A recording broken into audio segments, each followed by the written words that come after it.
AB family எல்லாரும் எப்படி இருக்கீங்க? ஸோ நம்ம ஆல்மோஸ்ட் டாக்டர் சொன்ன அந்த 6 வீக்ஸை வந்து கிராஸ் பண்ணிட்டோம். அர்ஜுன் புஷ்பராஜ் அம்மா இன்ட்ரோடக்ஷன் கொடுத்துட்டு இருக்கறா பாரு. எஸ், கிராஸ் பண்ணிட்டோம். அந்த 6 வீக்ஸை வந்து கிராஸ் பண்ணியாச்சு. ஸோ அதனால இப்போ நம்ம எங்க போயிட்டு இருக்கோம் அப்படின்னா ஃபர்ஸ்ட் ஸ்கேன் ஃபர்ஸ்ட் ஸ்கேனுக்கு போயிட்டு இருக்கோம். பிரெக்னன்சில ஸ்டார்ட் ஆகி ஒரு 6 வீக்ஸ்ல பண்ற அந்த ஃபர்ஸ்ட் ஸ்கேனு. அதுலதான் வந்து ஹார்ட் பீட்லாம் வந்து வந்திருக்கா, உள்ள இருக்கிற குட்டி வந்து எவ்வளவு தூரம் வளர்ந்துருக்கு அப்படின்னு சொல்லிட்டு இதெல்லாம் வந்து பாக்குறதுக்கு ஹெல்தியா வளர்ந்துருக்கா. உள்ள வந்துட்டு அதாவது குழந்தைக்கு எத்தனை மாசம் இல்லையா, எத்தனை வீக்ஸ், இப்ப எக்ஸாக்டா எத்தனை வீக்ஸ். ஏன்னா வந்து எனக்கு பிசிஓடி இருக்கனால வந்து எக்ஸாக்டா அந்த அவங்க இது குழந்தை வந்து எத்தனை வாரங்களா உள்ள இருக்கு அப்படின்னு சொல்லிட்டு இந்த ஸ்கேன் மூலமாவும் நம்ம வந்து தெரிஞ்சுக்கலாம். அதுக்காக தான் இப்ப நாங்க போயிட்டு இருக்கோம். நான் எங்க போயிட்டு இருக்கேன் அப்படின்னா ஸ்கேன் சென்டருக்கு, ஒரு இது மயிலாப்பூர்ல ஒரு ஸ்கேன் சென்டருக்கு போய்கிட்டு இருக்கோம். ஸோ போயிட்டு அங்கே வந்து ஸ்கேன் பண்ணி பார்த்துட்டு என்னென்னலாம் சொல்கிறாங்க, எத்தனை வீக்ஸா பேபி இருக்கு, ஹார்ட் பீட்லாம் வந்துருச்சா அப்படின்னு சொல்லிட்டு நம்ம வந்து பார்க்க போகிறோம். அர்ஜுன் ரெடியா குட்டி பாப்பா பார்க்க? அர்ஜுன் குட்டி பாப்பாவோட ஹார்ட் பீட்டை கேட்போமா? கேட்போமா? என்ன என்ன என்ன சொல்லுவ குட்டி பாப்பா கிட்ட பார்த்தனா?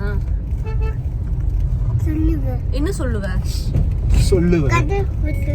கதை சொல்லுவியா குட்டி பாப்பாக்கு? சரி, ஓகே. அர்ஜுன் வந்து என்ன கதை சொல்றாருங்கிறத நம்ம வந்து வெயிட் பண்ணி பார்ப்போம்.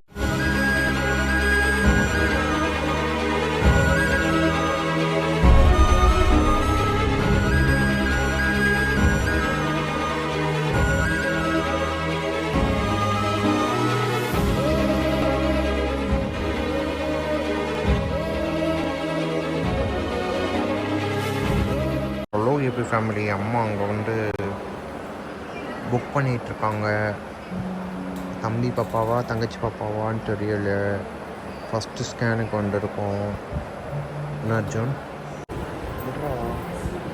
விட்டுரு. அர்ஜுன் பப்ளிக்ல இப்பெல்லாம் பண்ணக்கூடாது. அர்ஜுன் விட்டு. அர்ஜுன் என்ன பண்ற?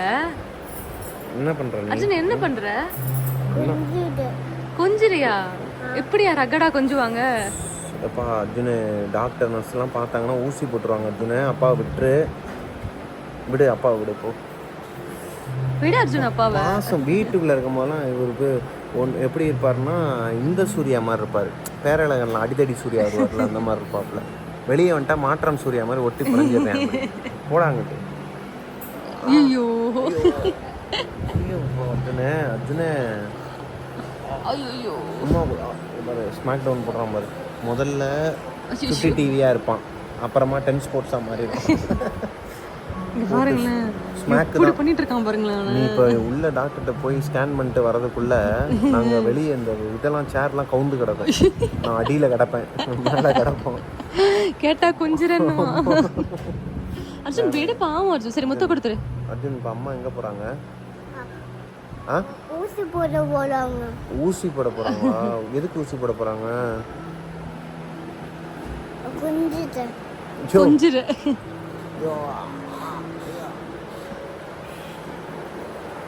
தப்பு எல்லாம் ஒன்றும் கிடையாது. ஹேர் ஸ்டைல்லாம் கலைச்சி விட்டாம்பா வீட்டில். ஆமாம், பெரிய இந்த ஹேர் ஸ்டைல். இங்கே பாருப்பா, ஏன் ஒரு கண்ணத்தோட கண்ணாடி தான் கொஞ்சுவாரா? அர்ஜுனே ப்ளீஸ் யா ஐயா. ஐயோ அப்படியா? எங்க போறோம்னா வீட்டுக்கு தான் போறோம். ஸோ மக்களே, ஸ்கேன் சென்டருக்கு வந்தாச்சு. நம்ம போய் குட்டி பாப்பாவையும் பார்த்தாச்சு. ஐ மீன் ஹார்ட் பீட்டை கேட்டாச்சு. ஆனா என்ன ஒரு மன வருத்தம்னா என்னால கேட்க முடியலங்க. ஆமா, பிரபா வந்து உள்ள கூப்பிடல.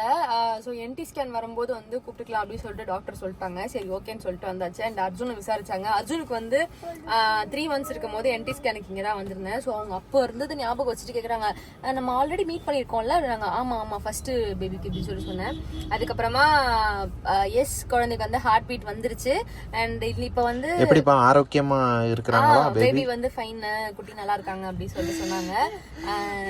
எனக்கு ஒரு மாதிரி ஹாப்பி ஆயிடுச்சு. அதுக்கப்புறமா காட்டினாங்க என்கிட்ட. ஒரு செகண்ட் தான் காட்டினாங்க, ஒன்றும் தெரியாது அப்படின்னு சொல்லிட்டு ஒரு செகண்ட் தான் காட்டினாங்க. அதுக்கப்புறமா ஹார்ட் பீட் கேட்க வச்சாங்க, சவுண்டும் வந்துருந்தது, பார்த்தேன். Really happy. அண்ட் வெளியே வந்து பிரபா கிட்ட இந்த ரிப்போர்ட்ல தான் பிரபா வந்து போட்டோ தான் பார்த்தேன். அர்ஜுனும் பார்த்தான். பார்த்துட்டு என்ன பண்ணான் தெரியுமா, என்ன பண்ணா? அந்த போட்டோல இருக்கிற நான் வீட்டுக்கு போனோடனே அது என்னன்னு நான் லைவாவே காட்டுறேன். கண்டிப்பா அவன் கிட்ட காட்டினா மறுபடியும் அதை பண்ணுவான். ஆனா நீ உள்ள இருக்கும்போது எனக்கு ஒரு மாதிரி படபடன்னு வந்துருச்சுப்பா தம்பி. ரொம்ப ஒரு மாதிரி நெஞ்சு அடைச்சுக்கிட்டு வந்துருச்சு ரொம்ப. ஏன்னா பின்ன என்னங்க இவனை என்கிட்ட விட்டுட்டு போயிட்டா. உள்ள வந்துட்டு ஒரு மாதிரி ஆயிரம் என்னைய போட்டு இந்த மீனை செதுல சிலுக்கு சிலுக்கு சிலுக்கு சிலுக்கு பண்ணுவாங்கல்ல, அந்த மாதிரி என்னைய போட்டு ஆயிரம் ஆஞ்சி எப்பா. முதல்ல கொஞ்சிக்கிட்டு இருந்தானா, அதுக்கப்புறமா நீ போயிட்ட. அங்க இருந்த ஒரு அக்கா அங்க வேலை பாக்குறாங்கல்ல, அந்த ப்ளூ கலர் இது போட்டு, அவங்களும் மாசமா இருக்கிறாங்க போல. அந்த அக்காவும் முன்னாடி ஒருத்தவங்க உட்காந்துருந்தாங்க, ஒரு பொண்ணு உட்காந்தாங்கல்ல, அவங்க வந்து பாத்துட்டு ஐயோ பாவமா இருக்கேன் மனுஷன், யாரு பெத்த பிள்ளையோ இந்த பாடு படுத்துறானேன்னு சொல்லிட்டு திரும்பி பாக்குறாங்க. ஒரு கட்டத்துக்கு மேல அவங்களே பாவம் பார்த்து வந்துட்டாங்க. ஏய் என்னடா பிரச்சனை உனக்கு, என்னைய தான் கேக்குறாங்க போல நினைச்சேன். அப்புறமா தான் இவனை பார்த்துட்டு இவன்ல அப்படி நல்ல குடி நானே மாதிரி நல்ல பையனா நீ, இந்த பண்ணுவோம் பாரு, நல்ல பையனா நீ இப்படிதான் இல்லையா? இப்ப அவங்க ஆரம்பிக்காத கார் ஓட்டணும் பேசாம. நான் கார் எடுத்துட்டு இப்ப கிளம்புறோம். வீட்டுக்கு போயிட்டு உங்ககிட்ட வந்து டீடைலா பேசுறோம். எப்பா அதெல்லாம் குடிக்கலாமா வேணாமான்னு கேட்டுக்கோப்பா. ஏன்னா இவளுக்கு தைராய்டு ப்ராப்ளம் இருந்துச்சுங்க முதல்ல. அர்ஜுன் வயிற்றுல இருக்கும்போது வந்து தைராய்டு ஏதோ ஒன்னு சொன்னாங்க, பாலே தொடக்கூடாதுன்னுட்டாங்க அந்த டைம்ல. சோ செகண்ட் பேபிக்கு வந்து என்னமான்னு தெரியல, அதுக்கு தான் உள்ள வரேன் டாக்டரை பார்க்கணும்னு சொன்னேன். ஏய் இவங்க எதுவுமே சொல்ல மாட்டாங்க, இவங்க ஸ்கேன் மட்டும் தானே போடுவாங்க. நித்யா மாமா பார்க்க போகும்போது அவங்க தான் சொல்லுவாங்க. அப்படியா? ஆமா. அப்ப சரி சரி வாங்க வீட்டுக்கு போயிட்டு இல்ல டீ கடைக்கு போயிட்டு சரி இப்போதைக்கு டீ கடைக்கு போவோம். அப்புறமா என்ன இதெல்லாம் குடிக்கலாமா கூடாதாங்கிறதெல்லாம் கேட்டு வச்சுட்டு ஒருத்தன் போதும். எனக்கு வந்து அர்ஜுன் வயிற்றுல இருந்தப்போ வந்து தைராய்டு நிறைய இருந்துச்சுன்னு சொல்லிட்டு டீ காஃபி குடிக்க கூடாது சொன்னாங்கன்னு சொல்லிட்டு நான் என்டையர் பிரெக்னன்சி ஃபுல்லா என்னோட உயிரான காஃபியை வந்து நான் குடிக்காம இருந்தேன், என்னோட உயிரான டீயை வந்து நான் தொடாம இருந்தேன். ஸோ இந்த பிரெக்னன்சிக்கு கண்டிப்பா இப்ப 3வது மாசம் இப்ப இது முடிஞ்சிருச்சுல, ஸ்கேன் முடிஞ்சிருச்சு. அடுத்து வந்து பிளட் டெஸ்ட் பண்ணணும் அடுத்த வாரம். பிளட் டெஸ்ட் பண்ணதுக்கு அப்புறமா தைராய்டு இருக்கா இல்லையான்றது தெரிஞ்சுக்கிட்டதுக்கு அப்புறமா இப்போ நெக்ஸ்ட் வீக்ல ஒரு 10 நாள் கழிச்சு வந்து நித்யா மேம் பார்க்க போகணும். அப்பதான் சொல்லுவாங்க சரி அவங்க சொல்றதுக்குள்ளார நம்ம வந்து முடிஞ்ச அளவுக்கு குடிச்சுக்கலாம் அப்படின்னு சொல்லிட்டு நான் டீ காஃபி எல்லாம் குடிச்சிட்டு இருக்கேன். அது ஒருத்தனுக்கு பொறுக்காம நீ குடிக்க கூடாதுல்லன்னு இருக்கான். என் உடம்புக்கு எதுவும் ப்ராப்ளம் இல்லைங்க. நீங்க உங்களோட உடம்பு வந்து முக்கியமா வந்து வயிற்றுக்குள்ள ஒரு பாப்பா இருக்குங்கிறத நீங்க மறந்துடக்கூடாது. இந்த மாதிரி நேரத்துல வந்து நாங்க ரொம்பவே ஸ்ட்ரிக்டா தான் இருப்போம். அதனால நீங்க எந்த கோர்ட்டுக்கு போனாலும் எங்களுக்கு கவலை சரியா, அது எங்களோட கடமை. உள்ள வந்து ஒண்ணு உட்கார்ந்து இருக்கும், குழந்தையோட அட்டாச் ஆகி ஒரு ரீல்ஸ் பார்த்தோம், அது பேர் என்னது, அல்போன்சா மாம்பழம் சாப்பிட்டு தான் இப்ப மூக்கு வீங்கி போய் கிடக்கேன். அதனால வெயில் காலத்துல யாரும் அல்போன்சா சாப்பிடாதீங்க. இப்ப பிளசன்டால இருந்து எதுக்கு அல்போன்சா இருப்பா. பிளசன்டா வந்து பேபியை பாத்துக்கும். பிளசன்டான்னு ஒருத்தன் இருக்கிறாங்க உள்ள, அவன் என்ன பண்றான்னா இவ சாப்பிடுற எல்லா சாப்பாட்டுலயும் நல்ல குணங்கள் இருக்கும் தெரியுமா, vitamin A B C D E F G H. அதுல இருந்து எதனா அந்த குழந்தைக்கு என்ன தேவையோ அதை மட்டும் எடுத்து கொடுத்துடுறான். இந்த வச்சுக்கணும், மீதி கழிவெல்லாம் தூக்கி எறிகிறாங்க வெளியே. அதை வந்து கேக்குது அந்த பேபி கேக்குது, ஏய் பிளசன்டா ஏன் வந்து அதெல்லாம் கழிவெல்லாம் தூக்கி போடுற, அம்மாவுக்கு எதனா ஆயிராதா? அதெல்லாம் அப்பனோட வேலை, இது என்னோட வேலை, உன்னைய பாத்துக்கிறது மட்டும்தான் கான்ட்ராக்ட்ங்குது. அப்ப நான் என்ன பண்ணணும், எங்களோட வேலை என்ன, உன்னைய பாத்துக்கிறது தான். என்னோட வேலை என்ன, உன்னைய பாத்துக்கிறது தான். புரியுதா? நீ வந்து இதெல்லாம் என்கிட்ட கேட்க கூடாது. இவனுக்கு இனிமே இந்த மாதிரி டெக்னிக்கலான வீடியோஸ் எல்லாம் காட்ட கூடாது. நல்லா இருந்துச்சுங்க அந்த வீடியோ. அது போட்டா காப்பிரைட் எடுப்பாங்க, இல்லைன்னா நான் போட்டுருவோம். அது போய் பாருங்க அப்புறமா எங்கிட்ட கிடக்கும். என்னையா என்ன பேசணும் பாப்பா, உள்ள குட்டி பாப்பா இருக்குல்ல, குட்டி பயந்துராதா, குட்டி குண்டு. ஓ இப்ப இவரு குட்டி குண்டா? ஆமா, இப்ப வந்து இங்க இன்னொரு குட்டி குண்டு அடுத்து. வாயா எந்திரியா வாயா. சரி ஓகே மக்களே, நாங்க போயிட்டு ரொம்ப சந்தோஷமா இருக்குது. போய் நம்ம டீ குடிச்சிட்டு டீ கடையில உங்களை மீட் பண்றோம். ஒரு பக்கம் சந்தோஷமான சூழ்நிலை நிலவுனாலும் இன்னொரு பக்கம் வந்து கடுப்பான சூழ்நிலையும் வருங்க. இந்த தற்கொலை பாய்ஸ் கிட்ட காரை ஓட்டுறதுக்குள்ள நம்புற பாடு இருக்கு. எனக்கே என்ன சொல்றது, ஓரளவுக்கு கொஞ்சம் அட்ஜஸ்ட் பண்ணி மெதுவா தான் ஓட்டுறேன். ஏன்னா பிரெக்னெண்டா இருக்கிறாங்கிறனால இன்னும் நம்ம பின்னாடி பிரெக்னன்சிங்கிற இந்த இது ஓட்டல, பேபி ஆன் போர்டு, இந்த பிரெக்னன்ட் ரிவீல் பண்ணலன்னு சொல்லிட்டு நம்ம அதை ஒட்டல. அதை அட்வான்டேஜா எடுத்துக்கிட்டு இவங்க என்ன பாடுபடுத்துறாங்க தெரியுமாங்க என்னைய போட்டு. சரி வாங்க போ. வேணாம் வா போலாம். ஹாஸ்பிட்டலுக்கு நம்ம வீட்டில இருந்து, அதாவது இந்த ஸ்கேனிங் சென்டருக்கு போறதுக்கு 1 hour 15 minutesங்க. ஆனால் ஹாஸ்பிட்டல்ல இருந்து நம்ம வீட்டுக்கு ரிட்டர்ன் வரும்போது 3.25 மணி நேரங்க. அதுக்கு காரணம் இவதான் தி கிரேட் அஞ்சலி பிரபாகரன். பிகாஸ் நம்ம வந்து வர வழியெல்லாம் நமக்கு நிறைய கிரேவிங்ஸ் வரும், நிறைய சாப்பிட தோணும், நிறைய ஸ்நாக்ஸ் சாப்பிட தோணும், அப்புறமா இது நிறைய பேரை போய் மீட் பண்ணணும்னு தோணும். ஸோ இப்போ பார்த்தாலும் வீட்லயே மூஞ்சியை பார்த்துட்டு எத்தனை நாளைக்கு உட்காந்துட்டு இருக்குது எரிச்சல். ரெண்டாவது பிள்ளைய வயிற்றுல வச்சுட்டு நீ இந்த வார்த்தையை சொல்லலாமா? சும்மா மூஞ்சியை பார்த்துட்டு இருக்கிறது ஒரு மாதிரி போர் அடிக்குது. அப்படியே வெளியே போயிட்டு நான் மக்க மனசால பார்த்துட்டு எல்லாரையும் அதான் விமலாக்காவை போய் பார்த்தோம், பிரிட்டானியா போய் பார்த்தோம், அப்படியே நாங்கள் எல்லாரையும் பார்த்துட்டு ஒரு டீ அதெல்லாம் ஓகே. சாப்பிட்டுட்டு முதல்ல ஒரு டீ குடிச்சோம், போயிட்டு இந்த கருப்பட்டி காப்பின்னு ஒரு கடையில நிப்பாட்டி அங்கே போயிட்டு நல்லா கிரேவிங்ஸாக இருக்குன்னு சொல்லிட்டு என்னென்ன வேணுமோ எல்லாத்தையும் வாங்கி கொடுத்தேங்க. இதில் எனக்கு என்ன டவுட்னா, இவ பாட்டுக்கு இஷ்டத்துக்கு என்ன கேட்டா, ஏதோ ஒன்று கேட்டாலே டீ கடையில் பருப்பு வடை இருக்கா வாங்கிட்டு வா, மசால் வடை, அதாவது மசால் வடை உங்கள் பாஷையில், கீரை வடை, அப்புறம் வேற என்னமோ சொன்னீங்க, மொச்சக்கொட்டை குழம்பு கருப்பட்டி காப்பி கடையில் கிடைக்குமா? எனக்கு என்னன்னா அந்த பணியாரமும் கொழுக்கட்டையும் வாங்கிட்டு வந்தான், ரெண்டுத்தோட இது வாசனையும் மிக்ஸ் ஆகி எனக்கு வந்து மொச்சப்பயிறு குழம்பு, மொச்சக்கொட்டை கார குழம்பு மனசாட்சி இல்லாம கருப்பட்டி பணியாரங்க, அது இனிப்பு பணியாரம்.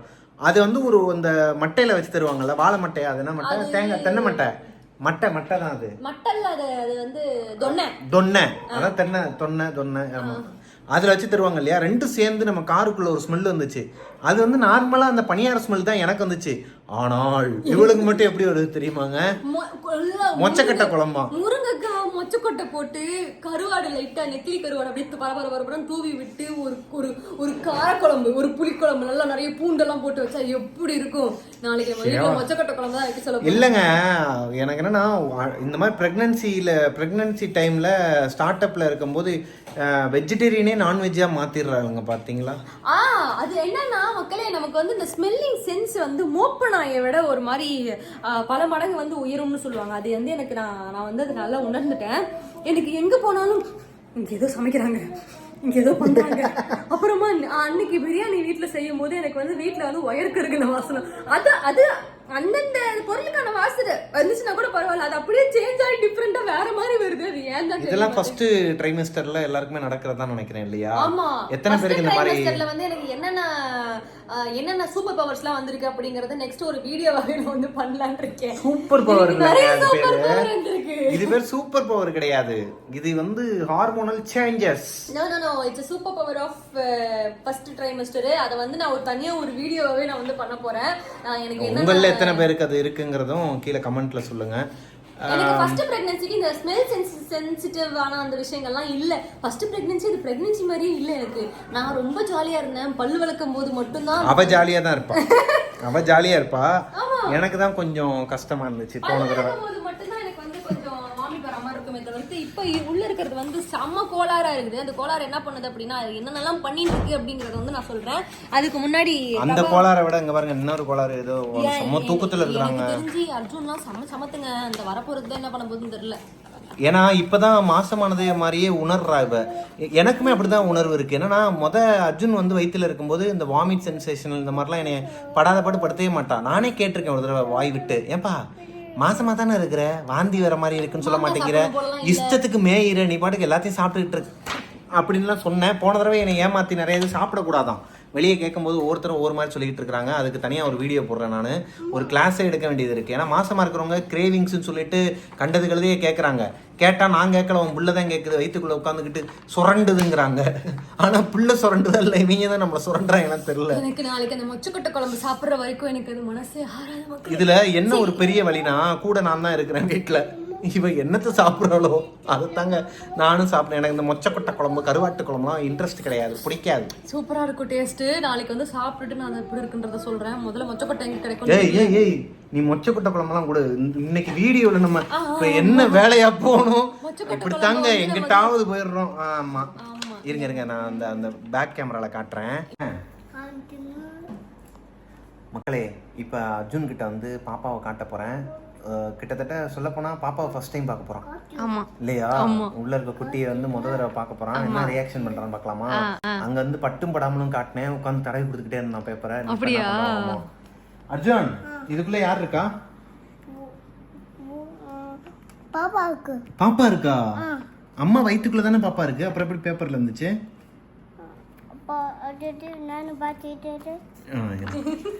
கடுப்பாயிட்டான். நானும் பார்க்குறேன் ஷாம் ஒரு இங்கே பாரு பாப்பா எங்கடா இங்கே போடுறோம் இங்கே பாரு இங்கே தான் இருக்கு பாரு பாப்பா இங்கே போடுறா குட்டி பாப்பாடா சுச்சு என்ன பண்ற தடவி கொடுக்குறியா பாப்பாவையா பாப்பாக்கு முத்த கொடுப்பியா எப்பா நினைச்சிட போறான்பா கிழிஞ்சிரும்பா டாக்டர்கிட்ட காட்டணும் இல்ல பாப்பாக்கு முத்த கொடுப்பட்டோ அச்சோ எத்தனை பாப்பா இருக்கு இங்க பாரு 6 பாப்பா இருக்கு அம்மா ஐயோ எத்தனை பாப்பா இருக்கு அம்மா வயித்துக்குள்ள ப்ளூ கலர்ல இருக்கா இங்க பாருப்பா இந்த இதுல வந்து பெருசா தெரியுது இல்லையா அது வந்து ஃபுல்லா யூட்ரஸ் இது இந்த குழந்தை தானே பாப்பா தானே அது இந்த பாரு இங்க பாரு கடுகு மாதிரி இருக்குப்பா குட்டி குண்டா இருக்கும் ஸோ நம்மளோட குட்டி குண்டு வெர்ஷன் 2 ஆமாங்க இஸ் கமிங் சூன் அண்ட் நாங்கள் வந்து பார்த்துட்டோம் அண்ட் இதுக்கப்புறம் வந்து இப்போதாங்க ஹார்ட் பீட்லாம் கேட்டாங்க ஹார்ட் பீட் கேட்டேன் ஐயோ அந்த ஹார்ட் பீட் கேட்டேன்னு சொல்லிட்டு சொல்லும் போது இவன் மூஞ்சியை பார்க்கணுமே மக்களே வந்த உடனே வெளியே எப்பவுமே நம்ம வந்து நித்யா மேம் கிட்ட தான் அங்கே அப்போலோவில் தான் போயிட்டு பண்ணுவோம்னு வச்சுக்கோங்களேன் ஸ்கேன் இந்த வாட்டி வந்து சாரி போன வாட்டி வந்து என்டி ஸ்கேனுக்கு மட்டும் இவன் ஷூட்டிங்கில் இருந்தான்னு சொல்லிட்டு நான் இவங்க கிட்ட தான் போயிட்டு வந்துட்டேன் ஆனால் ஃபர்ஸ்ட் ஸ்கேன் பண்ணும்போது ஹார்ட் பீட்டை பிரபாவும் கேட்டான் இன்னைக்கு வந்து கூப்பிடுவாங்க அவங்களே கூப்பிட்டாங்க என்னைய இங்க வந்து கூப்பிடுவாங்கன்னு நினைச்சிட்டு உட்காந்துட்டு இருந்திருப்பான் போல அது என்கிட்ட சொல்லி அனுப்பிச்சிருந்தாவது நான் அவங்க கிட்ட அழுத்தி சொல்லி இவனை கூப்பிட்டுருப்பேன் என்கிட்ட எதுவுமே அவன் சொல்லலையா அவங்களுமே வந்து இப்ப வேண்டாம் நான் இப்ப வந்து கூப்பிடல ஹஸ்பண்ட் வந்து இப்ப கூப்பிடல நெக்ஸ்ட் என்டி ஸ்கேன்ல பாத்துக்கலாம் சொல்லிட்டாங்க எனக்கு ஹார்ட் பீட் வச்சு கேட்க வச்சாங்க நான் வந்து ஒண்ணு விட்ட சொன்னேன் ஹார்ட் பீட்லாம் வந்துருச்சுப்பா அப்படின்னு சொல்லிட்டு சொன்னோன்னு மூஞ்சி வேகல மக்களே ஓ சரிப்பா அது ஒரு மாதிரி ஆயிட்டான் அவன் அது எனக்கு தெரிஞ்சிச்சு அவன் அந்த மாதிரி முகமே மாறினது இவ மட்டும் போய் கேட்டு வந்துட்டா என்னை வந்து கேட்க விடலன்னு சொல்லிட்டு ஒரு மாதிரி ஆனா அது நல்லாவே தெரிஞ்சு பொய் சொல்லாத நீ வந்து நமக்கு என்னன்னா எனக்கு கஷ்டம்பா மனசு கஷ்டம்பா பிள்ளையோட ஹார்ட் பீட்டை நம்ம பொதுவாவே இந்த மாதிரி சுச்சுவேஷன்ல நான் சொல்லியிருப்பேன் வீடியோ பார்த்துருப்பீங்க 2வது வீடியோ பார்த்துருப்பீங்க நம்ம ஹாஸ்பிட்டல் போயிட்டு கன்ஃபார்ம் பண்ணுறக்காண்டி போயிருந்தோம் நித்யா மேம் பார்க்காதவங்களுக்கு கீழே டிஸ்கிரிப்ஷனில் லிங்க் கொடுக்குறோம் பாருங்க அங்கே போய் கன்ஃபார்ம் பண்ணுறதுக்கு இந்த இதில் அது என்ன மீட்டரா அது என்னது இங்கே டெஸ்டரை பார்த்துட்டு ஹாஸ்பிட்டலில் போய் டாக்டரை கன்ஃபார்ம் பண்ணணும் இல்லையா அவங்ககிட்ட போய் பார்க்கும்போது எனக்கு என்னென்னா அவங்க ஸ்கேன் பண்ணுவாங்க ஏன்னா போன தடவை அப்படி தான் நடந்துச்சு ஸ்கேன் பண்ணுவாங்க அப்போது வாங்க அப்படின்னு சொல்லிட்டு உள்ளே கொடுப்பாங்க நானும் போவேன் சிக்கன் ஒரு சவுண்டு கேட்கும் அதான் ஹார்ட் பீட்டு சவுண்டு இதை எத்தனை பேர் வந்து என்ஜாய் பண்ணி கேட்டிருக்கீங்கன்னு தெரில நம்ம குழந்தை நம்மளோட வாரிசு நம்மளோட குழந்தை நம்மளோட ஒரு ரத்தம் நம்மளோட ஜீன் வந்து ஒரு உயிர் வந்து உருவாகும் போது அதோட ஹார்ட் பீட்டை நம்ம கேட்கும்போது அதோட சுகமே தனியான ஒரு சுகமா என்னை கூப்பிடல அப்படின்னு சொல்லிட்டு இவன் டென்ஷன் ஆயிட்டான் அதை வந்து வெளியே காட்டிக்க கூடாதுன்னு சொல்லிட்டு மூஞ்சில இருந்து எவ்வளவு மறைக்கிறதுக்கு ட்ரை பண்ணா ஆனாலும் நான் கண்டுபிடிச்சிட்டேன் ஏய் சத்தியமா நீ ஃபீல் பண்ணலன்னு சொல்லு சொல்லிட்டேன் எனக்கு வருத்தம்பா நான் அப்புறம் அதே பிடிச்சு நோண்டிக்கிட்டு இருக்கேன் இது இல்ல இன்னொன்னு என்டி ஸ்கேனா என்னமோ சொன்னீங்க ஆமா அடுத்த மாசம் நான்லாம் முதல்ல அவளை தள்ளி விட்டுட்டு ஆளுக்கு மேல போய் நான் உள்ள உட்காந்துருப்பேன் கண்ணை கட்டிட்டு காதை மட்டும் வச்சுக்கிட்டு உட்காந்துருவேன் போடுங்க அந்த அதுக்குன்னு எதனா சவுண்டை குண்ட போட்டு ஹார்ட் பீட் சவுண்டை போட்டு அது ஒரு நான் போய் அடுத்த வாட்டி சொல்லுவேன் நீங்க போன வாட்டி கூப்பிடாததுக்கே என் ஹஸ்பண்ட் உட்காந்து அழுதுட்டாரு நீங்க இந்த வாட்டி கண்டிப்பா கூப்பிடுங்க மானத்தை வாங்குறவெல்லாம் வச்சுக்காது கௌரவமா கேளு பாவங்க கொஞ்சம் வந்து கேட்டுக்கிட்டுருங்கன்னு சொல்லி அதுக்கேற்ற மாதிரி ஸ்கேனிங் சென்டர்ல போய் எடுப்போம் சரிதான் அது என்ன பழக்கம் புருஷன் வந்து ஹார்ட் பீட் கேட்க விடலன்னா என்ன அர்த்தம் சரி என்ன இதெல்லாம் வரமுறையில ஒரு மாதிரி என்ன பண்றீங்கன்னு ஒன்றும் புரிய மாட்டேங்குது என்னையா இங்க பாரு உன்னோட ஹார்ட் பீட் எல்லாம் அப்பா முதல்லயே கேட்டேன் தெரியுமா அம்மாவுக்கும் ஹார்ட் பீட்டா சரி ஓகே எங்கால தூக்கம் வந்துருச்சு சோ இந்த வீடியோ வந்து இன்னைக்கு வந்து நான் என்னென்ன சாப்பிட்டேன் அப்படின்னா ஆமாங்க அதை கேளுங்க அப்படியே ஒரு மாதிரி மூச்சு வாங்கிடுவீங்க நீங்களே ரிட்டர்ன் வரும்போது ஃபர்ஸ்ட் வந்து டீ கடையில் நிப்பாட்டணும் அங்கே வந்து ஸ்வீட் பணியாரமும் கொழுக்கட்டையும் சாப்பிட்டேன் ஒரு டீ குடித்தேன் ஒரு கருப்பட்டி டீ குடித்தேன் அதுக்கப்புறமா அங்கேருந்து நேராக வந்து பிரிட்டானா வீட்டுக்கு போனோமா பிரிட்டானா வீட்டுக்கு போயிட்டு விமலாக்காக்கெல்லாம் ஒரு ஹாய் சொல்லிட்டு அண்ணனுக்குலாம் ஹாய் சொல்லிட்டு அங்கேருந்து நாங்கள் எல்லாரும் கிளம்பி என்ன பண்ணோம்னா மயிலாப்பூர் காஃபி யூஸ் பண்ணோம் அங்க போனதுக்கு அப்புறமா ஒரு பன்னீர் பப்ஸ் சாப்பிட்டேன் அங்க போய் காஃபி குடிக்கல ஒரு மாதிரி அதனால வந்து காஃபி வேணாம் சொல்லிட்டு அதுக்கப்புறமா அங்க இருந்து அப்படியே திரும்ப வீட்டுக்கு ரிட்டர்ன் வரும்போது பானிபூரி கடையில ஒரு பானிபூரி ஒரு பிளேட் சாப்பிட்டேன் அது அது அந்த பானிபூரி அவர் ப்ரிப்பேர் பண்ணிட்டு இருக்கும்போதே பார்த்தா பக்கத்துல சன்னா மசாலா இருந்துச்சு. சரி அதுவும் ஒண்ணு சொல்லி விடுவோமே, அது வேற காலியாக போற மாதிரி இருந்தா சரி நம்மளே காலி பண்றோம் அப்படின்னு சொல்லிட்டு அது ஒண்ணு கொடுத்துருங்க அப்படின்னு சொல்லிட்டு அதையும் வாங்கிட்டு அதையும் சாப்பிட்டுட்டு தண்ணி குடிச்சிட்டு வந்து உட்காந்துட்டு இருக்கேன். ஸோ மணி வந்து ஆல்மோஸ்ட் 9 ஆயிடுச்சு. இதுக்கப்புறம் வந்து நான் டின்னர் சாப்பிடுறது கொஞ்சம் கஷ்டம் தான். இதுக்கு மேல நீ டின்னர் வேற சாப்பிடுவியாப்பா? ஆல்ரெடி வர அது எப்படின்னு எனக்கு தெரியலங்க. வீட்டுல வந்து நல்ல விதமா சமைச்சு கொடுக்கறதெல்லாம் வந்து எப்போ எது கழிச்சுக்கிட்டு வருதுப்பா வெளியே வாந்தியாங்கிறா. வெளியே போனா மட்டும் உங்களுக்கு வந்து வா கண்டதையும் எடுத்து எடுத்து போட வேண்டியது வாய்க்குள்ள. இதுவும் வெளியே வருது. ஆனா எனக்கு என்னன்னா நல்லா ஸ்பைசஸா நல்லா அப்படியே காரம். இவன் வயித்துல இருக்கும்போது அப்படித்தானப்பா நடந்துச்சு. அப்படிதான் கேக்குது. நான் என்ன பண்றது? எல்லாம் காரசாரமான பிள்ளைங்க. ஸ்வீட் ஆக மாட்டேங்குது. ஸ்வீட் அறவே ஆக மாட்டேங்குது. ஒரு வாய் வச்சாலும் அப்படியே ஆயிடுது காரம். அதுல வந்து நான் அடுத்த வீடியோல சொல்றேன் என்னென்ன கிரேவிங் ஆகுது எனக்கு, என்னென்ன மாதிரி விஷயங்கள்லாம் இருக்குன்னு சொல்லிட்டு நெக்ஸ்ட் வீடியோல பார்ப்போம். அண்ட் இந்த வீடியோ வந்து உங்களுக்கு ரொம்ப பிடிச்சிருக்கும். உடனே வந்துட்டு அக்கா இதெல்லாம் சாப்பிட்டாங்க நானும் சாப்பிடுவேன்னு சொல்லிட்டு இப்ப மாசமா இருக்க பிள்ளைகள்லாம் கிளம்பாதீங்க. எனக்கு வந்து இன்னும் ரெஸ்ட்ரிக்ஷன் வந்து கொடுக்க ஆரம்பிக்கல. இன்னும் கொடுக்கல. செக்கப்புக்கு போனாதான் வந்து எனக்கு தெரியுதா நாளைக்கு தான் வந்து பிளட் டெஸ்ட். அதனாலதான் இவ ஆட்டமா ஆடிக்கிட்டு இருக்கா. இப்ப ஃபர்ஸ்ட் பிளட் டெஸ்ட் எடுத்துட்டு இந்த 2வது மாசம் இப்ப ஆக்சுவலி நம்ம வந்து அடுத்து ஒரு 10 நாள்ல டாக்டர்கிட்ட போகணும். செக்கப்புக்கு போறதுக்கு முன்னாடி வந்து ஒரு பிளட் கல்ச்சர் எடுக்கணும். நம்ம இது தைராய்டு இருக்கா, ஹீமோகுளோபின் கரெக்டா இருக்கான்னு சொல்லிட்டு ஒரு பெரிய ஒரு பிளட் கல்ச்சர் ஒன்று எடுப்பாங்க. இதுக்கப்புறம் நிறைய டெஸ்ட் நிறைய விஷயங்கள்லாம் இருக்கு. எல்லாத்தையுமே அடுத்தடுத்த வீடியோல பாப்போம் நம்ம. ஆமா அந்த டெஸ்ட்டுக்கு அப்புறம் தான் நமக்கு தெரிய போகுது எனக்கு என்னென்ன ரெஸ்ட்ரிக்ஷன்ஸ்லாம் டாக்டர் போடுறாங்க. அந்த டெஸ்ட் ஃபர்ஸ்ட் செக்கப்புக்கு இன்னும் 10 நாள் கேப் இருக்கு. அந்த 10 நாளைக்குள்ள எனக்கு பிடிச்சது எல்லாத்தையும் தின்னுடுவேன். அதுக்கப்புறமா ஃபுல்லா ரெஸ்ட்ரிக்ஷனுக்குள்ள வந்துட்டோம்னா நம்மளால வந்து எதுவுமே சாப்பிட முடியாது. நான் பண்ற தப்பே எல்லாரும் பண்ணாதீங்க. நானே இப்ப வந்து டாக்டர் கிட்ட போற வரைக்கும் தான் இந்த மாதிரி கண்டது கழுதையை வாங்கி மேய்ஞ்சிட்டு இருப்பேன். அதனால வந்து இது வந்து ஒரு மோட்டிவேஷனால நான் எடுத்து இதுல இன்னொரு பிளேட் பானிபூரி கேட்டாங்க. வழக்கமார் பிஞ்சிரும். அவ்வளவுதான் பாத்துக்க. உனக்கு ஏதோ ஆசைப்பட்டேன்னு ஒரு பிளேட் வாங்கி கொடுத்தா இன்னொரு பிளேட் அதுல பாதி சாப்பிட்டா இப்ப மட்டும் வாயில எனக்கு தொண்டையில எடுத்துக்கிட்டு வருதுங்கற. அது என்னன்னு தெரியல மக்களே. மேல வந்தாலும் நமக்கு தின்ன தோணுது. சரி ஓகே ஜோக்ஸ் அபார்ட். நம்ம வந்து இந்த வீடியோ உங்களுக்கு ரொம்ப பிடிச்சிருந்துருக்கும்னு நினைக்கிறேன். நாளைக்கு காலையில வந்து நமக்கு பிளட் எடுக்கிறதுக்காக வராங்க. ஸோ நாளைக்கு காலையில தானா? காலையில புக் பண்ண போறேன். ஸோ அதுக்கான வீடியோ வந்து நாளைக்கு பார்ப்போம். அண்ட் இந்த வீடியோ உங்களுக்கு ரொம்ப பிடிச்சிருக்கும்னு நினைக்கிறேன். யூஸ்ஃபுல்லான்னு சொல்ல மாட்டேன். நான் பண்ணதே வந்து கிருத்தனம் முடிச்ச வேலை. அதனால யூஸ்ஃபுல்லா. ஆனா நல்ல ஒரு எக்ஸ்பீரியன்ஸ். ஃபர்ஸ்ட் அவனோட ஹார்ட் பீட் இன்னைக்கு நீ கேட்டிருக்கல, அதுவே உனக்கு இன்னைக்கு நைட்லாம் தூக்கம் வராது. அதையே நினைச்சுக்கிட்டு இருப்பா. எனக்கு தூக்கம் வரும் கேட்க முடியாம போச்சு அப்படின்ட்டு இன்னொருத்தனுக்கு நீ போன் எடுத்து டக்குன்னு வாய்ஸ் ரெக்கார்டை போட்டுட்டு இருக்கணும். சரி விடு, நான் தப்பு பண்ணிட்டேன். சாரி. நான் வெளியே வந்ததுக்கு அப்புறமா இவன் ஃபேஸை பார்த்ததுக்கு அப்புறம் தான் எனக்கு ஒரு மாதிரி ஆயிடுச்சு. ஐயோ பாவம் அப்படின்னு சொல்லிட்டு நெக்ஸ்ட் டைம்ல இருந்து நான் இந்த தப்பு பண்ண மாட்டேன். Sorry really Prabhakaran. ஸோ இந்த வீடியோ உங்களுக்கு ரொம்ப பிடிச்சிருக்குன்னு நினைக்கிறேன். நல்லா ஃபன் பண்ணியிருப்பீங்க, நல்லா என்ஜாய் பண்ணியிருப்பீங்க. அண்ட் நெக்ஸ்ட் வந்து இதே மாதிரி ப்ரெக்னன்சி ரிலேட்டடாக ஒரு யூஸ்ஃபுல்லான ஒரு வீடியோட ஃபன்னியான ஒரு தூவல்கள்லாம் அது என்னது டாப்பிங்ஸ்லாம் போட்டு ஒரு சூப்பரான வீடியோ ஒன்று வந்துட்டு இருக்கேன். ஸோ அதை ஸ்கிப் பண்ணாமல் பாருங்க. அஞ்சலி பிரபாகர் யூடியூப் சேனலை சப்ஸ்கிரைப் பண்ணுங்க. பக்கத்தில் இருக்கிற பெல் ஐக்கானை தட்டி விட்டுருங்க. டாடா. பாய் பாய்.